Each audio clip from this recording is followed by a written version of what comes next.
Hey there, I'm All Day West, host of the Monday Night Jazz Odyssey from 10 p.m. to midnight on KUVO, and welcome to the Bonfils Stanton Performance Studio at the Buell Public Media Center. The Bad Plus, an innovative jazz quartet composed of founding members Reid Anderson on acoustic bass, Dave King on drums, and newcomers Ben Monder on guitar and Chris Speed on saxophone and a little bit of clarinet today, we heard.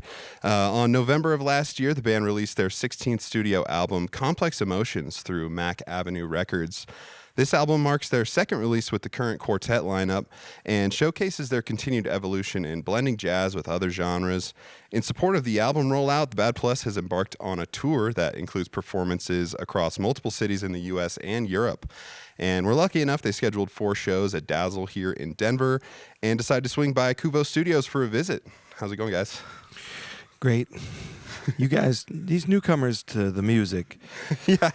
they're starting to get their feet wet as far as this jazz thing is concerned. So thanks, guys, for kind of getting it together. We're proud to support the young up-and-coming artists. The young cats that haven't done much before this. It's nice to be in the current configuration. I really appreciate your patience with us greenhorns. Yeah. You're welcome. Yeah. Well, first off, this was my first time, seeing you guys perform, and it was a really electric performance. It's kind of like watching a mathematician do a complex math equation. I don't really know what they're doing, but in the end, I know it's all right. So, and the way you kind of gel and sync while you guys are playing is just hypnotizing to watch. So, really cool. I'm glad we didn't have to prove our theorems. Yeah, I wouldn't have been able on to. that last one. Yeah, especially on that last one. And so with the release of Complex Emotions and the addition of, the new musical elements in your band, how has the band's creative process evolved since that lineup change? And what dynamics have emerged in the studio and also on stage when you guys are performing? Well, I guess the honest answer is the creative process hasn't really changed. Yeah. We just try to make personal, interesting music and, just kind of be in touch with our intuition and listen to each other, be in touch with, what the music wants to be, And as far as the onstage dynamic, it's really just, I think, obviously, we've expanded our sonic palette, and Ben definitely has a lot to do with that. Just being able to have a larger variety of sonic textures, and the horn delivering the melodies also is a kind of a significant, just to kind of give focus to the melodic aspect of the music. Awesome. And that kind of is how you're shaping your sound and all that stuff. Is there anything that's inspiring you lately, or anything on your radar right now that's really been inspiring you? For me, this is Chris, the saxophone player. Well, first off, I should just say it's inspiring to be working with these musicians. I guess I can speak for Ben and I. It's been a real pleasure and inspiration to get to play with Dave and Reid and play their music, and the fact that they're down to work on new music and keeping the band moving forward is very inspiring. For me, artistically at the moment, I'm just I guess Brahms at the moment has been inspiring, and obviously, anything Coltrane does is going to be inspiring till I'm 6 feet under. I can stop there, I guess. It's inspiring to be performing this much. It's rare as a jazz musician to be playing in great settings and night after night. It's really a privilege, and I think it's helping our playing. Even at this late stage of my life, Yes. I feel like I'm getting stronger in certain ways, getting weaker in other ways, but that's, that's life. Second that.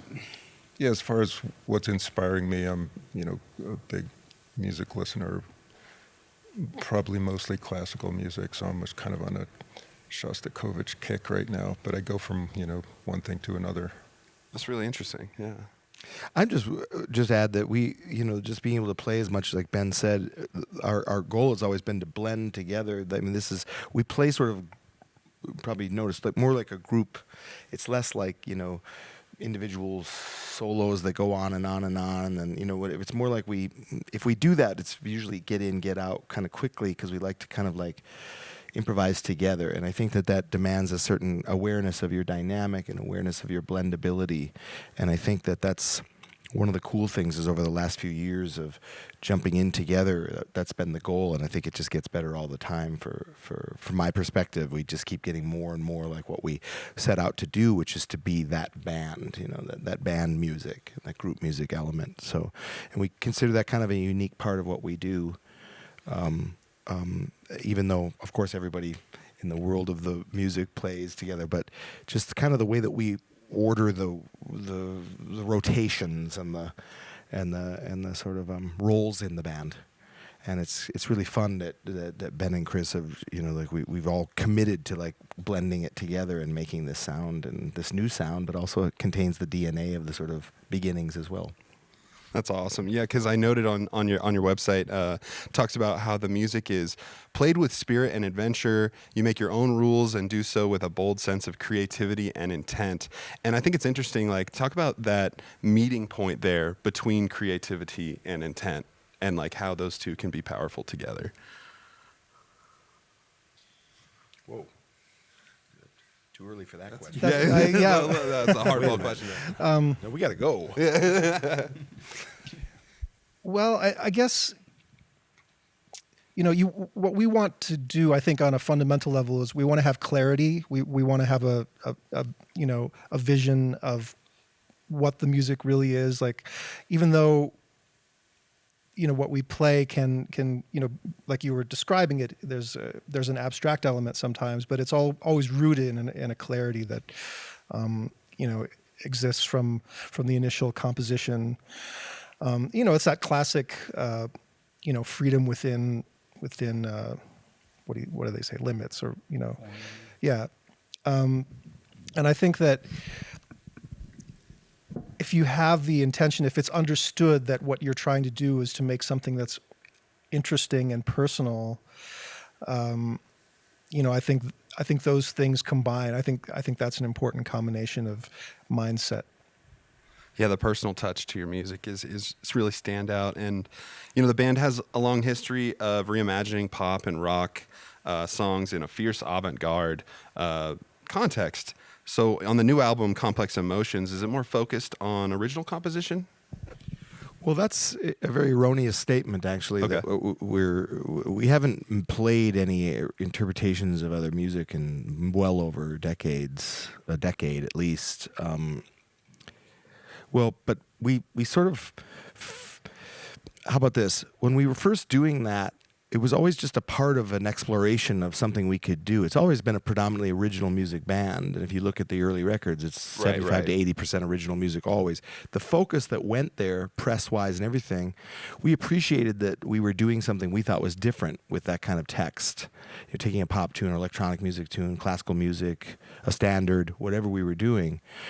But it just felt like that focus felt imbalanced to the larger picture, and the real fans knew the larger picture Of the Bad Plus. Correct. Yeah, So yeah. even to have you today at 2025 say you have a long history of whatever, that we don't actually have a long history of that. We have a long history of original music, and then we dabbled in a little bit of that. Yeah. But this band and the band we had the version with Oren, and then several records with Ethan were all original records, and if we did do one or two things. So if it struck us to take on some other composer's music at some point, we're totally open to it. But really, that's been the main focus, is our original music, and now even including original pieces from Chris and Ben on this latest record, Complex Emotions.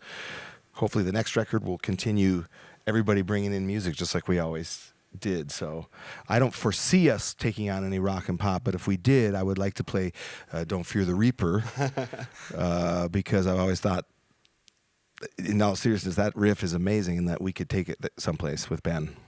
We should do Toys in the Attic. Well, and that cowbell's just sitting there doing nothing. So Yeah. So you guys are, you're on quite the tour right now.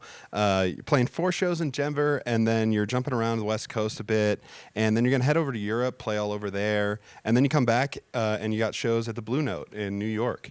So what's it like touring with the Bad Plus? How are you guys on the road, and how's that been? It's hell. Fine. No, well, it has to be said. I think anybody who has ever toured understands that the group dynamic is super important. The musical dynamic, of course, but the way you get along with each other when you're not on the bandstand is equally as important. And fortunately, we're with people that we love to be with, and it's fun, and everybody, has a good attitude. So the importance of that cannot be overstated. Yeah, positive attitude makes everything better. So, well, awesome. Well, thank you guys so much for coming to the studio today and performing. We appreciate it, and good luck on the rest of your tour, and have a great time at Dazzle. Thanks for having us. Gotcha.